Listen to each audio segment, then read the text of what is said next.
Paano magbayad sa Go Manila gamit ang Manager's Check? Tandaan na hindi lahat ng payment method ay applicable sa lahat ng Go Manila transaction.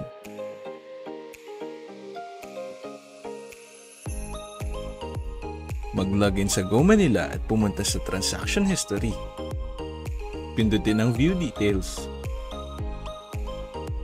At suriin ang mga impormasyon ng babayaran.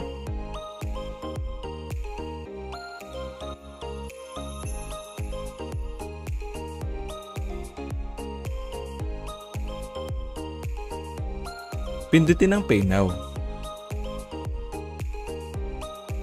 At yes, para makapili ng payment option.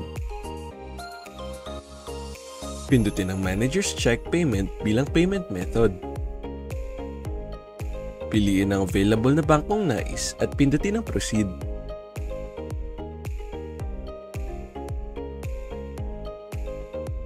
Pindutin ang Send Instructions via email o mobile button.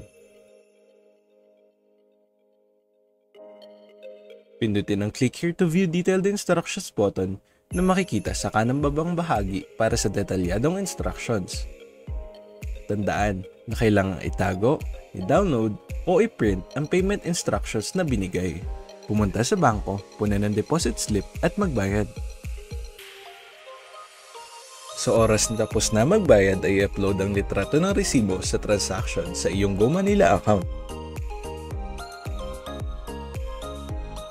Makatatanggap ng SMS payment confirmation sa Go Manila account kapag nakatanggap na ang bayad.